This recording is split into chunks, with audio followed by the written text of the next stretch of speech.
যারা যারা এই হত্যাকাণ্ড, এই হত্যাযজ্ঞের সাথে যারাই জড়িত ছিলেন, যাদের হাতে রক্ত আছে, তাদের প্রত্যেককে বাংলাদেশে আমরা ফিরিয়ে আনবো। প্রধান উপদেষ্টার প্রেস সচিব শফিকুল আলম বলেছেন, জুলাই হত্যাকারীদের ফিরিয়ে আনা আমাদের মূল লক্ষ্য।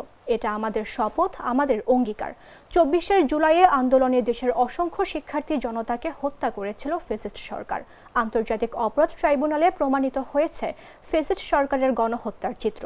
শুক্রবার মাগুরা সরকারি উচ্চ বিদ্যালয়ের মাঠে আন্তঃ কলেজ ফুটবল টুর্নামেন্ট উদ্বোধনকালে তিনি এসব কথা বলেন। শফিকুল আলম বলেন, শেখ হাসিনা ও আসাদুজ্জামান খান কামালের আন্তর্জাতিক অপরাধ ট্রাইব্যুনাল বিচারের রায়ে মৃত্যুদণ্ড হয়েছে। আমরা চাই তাদের দেশে এক্সট্রাডিশন করা হোক। তাদের আপিল করার অধিকার আছে। দেশীয় আন্তর্জাতিক নিয়ম মেনে তাদের রায় দ্রুত কার্যকর হয়, আমরা সেটাই করব।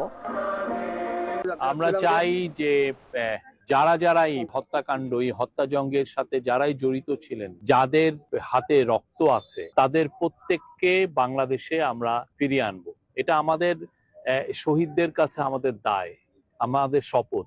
যারা শহীদ হয়েছেন তারা আমাদেরকে বলছেন যে আমাদের বিচার কি, আমাদের এই হত্যার বিচারের কি হলো। তো এটা আমাদের তো দায়, এটা আমাদের করতেই হবে।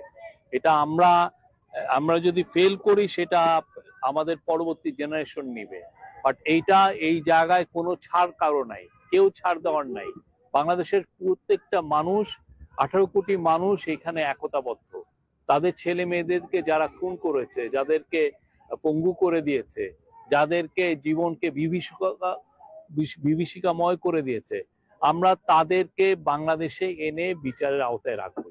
এটা আমাদের দায়, এটা আমাদের করতেই হবে। এই জায়গায় কোনো ছাড় নাই। এবং আমি আবারও বলছি, এটা আমাদের 4 গুণ শক্তিশালী এনজাইম ও অধিক ফেনা সমৃদ্ধ অরিক সিলভার ওয়াশ মাত্র 70 টাকায়।